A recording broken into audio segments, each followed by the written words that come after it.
d'ici la fin de votre deuxième mandat, est-ce que vous pensez arriver à l'horizon 2020 avec un bilan positif et des choses qui auront concrètement changé? Ça, au peuple de Guinée à qui je m'adresserai qui répondrait juste, madame, c'est le peuple de Guinée qui m'a élu. Je suis là devant le peuple de Guinée, je suis pas ensemble devant RFI. Donc, c'est le peuple de Guinée qui jugera. Et c'est à eux que je m'adresserai. C'est pas RFI. On ne me parle de mon bilan. Moi, je me parle de mon bilan devant mon peuple. Peut-être s'il y a des gens qui ont des complexes de vous, qui pensent qu'il faut qu'ils vous fassent la cour pour le peuple, moi, c'est à mon peuple que je m'adresse. Et c'est mon peuple qui jugera mon bilan. C'est pas RFI. En tant que président africain, j'ai dit au chef d'État africain, nous ne sommes pas des complices.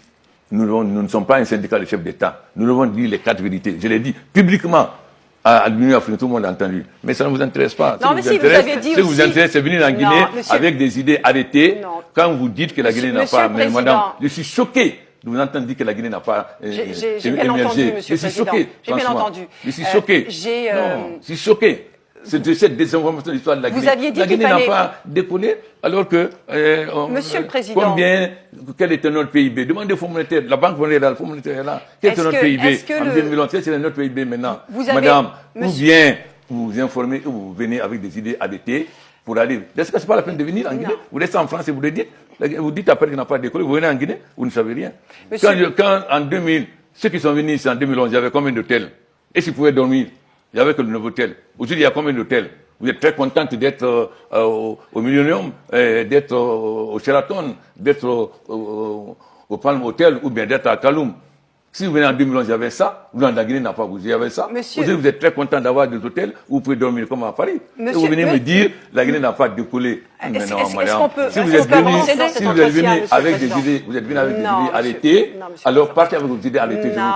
Vous êtes venu avec des idées arrêtées pour présenter les mauvais éléments de la Guinée. Comment quelqu'un peut dire, quand on ne savait même pas où dormir, vous êtes venu ici en Guinée avant, et s'il y avait un hôtel, un nouveau hôtel, quelqu'un passe avant la nuit, il passe avant la nuit, le lendemain. Monsieur le Président. Mais alors, quand même, informez-vous. C'est-à-dire, votre rôle, ce n'est pas de présenter la Guinée, c'est de masquer les réalités et de présenter ce que vous voulez. Alors parlons de l'actualité, s'il vous plaît. Vous n'avez pas besoin de moi, vous ne pouvez être tout seul.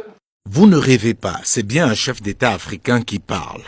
Le professeur Alpha Condé, président de la République de Guinée, a décidé face aux journalistes des médias français RFI, TV5 et Le Monde de mettre les pieds dans le plat.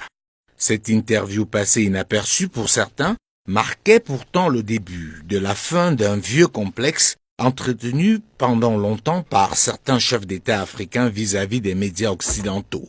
Cette saine colère du président Alpha Condé devrait inspirer certains chefs d'État africains enfouis dans un complexe qui les amène à penser que pour exister, il faut parler aux médias occidentaux. Ils débloquent chaque année des sommes colossales pour exister dans ces médias et pourtant ils reçoivent en retour presque toujours de la condescendance et du mépris. Malgré cela, ils sont les premiers à courir derrière ces médias, non sans dénigrer leurs médias nationaux et les médias panafricains. Ils se plaignent pour ce qui est de l'Afrique francophone de RFI et de France 24, mais sont les premiers à leur faciliter l'installation dans leur pays, à leur donner tous les scoops, à leur ouvrir toutes les portes. Une attitude qui traduit à suffisance leur extraversion émanant de leur manque de légitimité dans leur pays. Pour eux, il est plus important d'être bien vu à Paris qu'à Yaoundé, Abidjan, Libreville ou encore Brazzaville. Merci, Monsieur le Président, de nous avoir reçus ici à Conakry, d'avoir répondu à nos questions, parfois de façon un peu vive et compliquée. Non, parce que vous êtes venu déformer l'histoire de la Guinée. Non, Monsieur le Président. Non, madame, vous n'êtes jamais venu en Guinée, vous dites que la Guinée n'a pas... Vous êtes venu déformer l'histoire de la Guinée. Il y a toujours une première fois, Monsieur le Président. Vous êtes libre. De toute façon, madame, je vais vous dire, ce n'est ni TV5, ni RFI qui va décider du destin du peuple de la Guinée. Le peuple de la Guinée, c'est où il va. Et non, vous pensez que peut-être votre journal, vous pensez que peut-être c'est la... parce qu'il y a beaucoup de chefs d'État qui vous courent après. Vous pensez que moi, je dis que le peuple de Guinée sait ce qui se passe chez lui.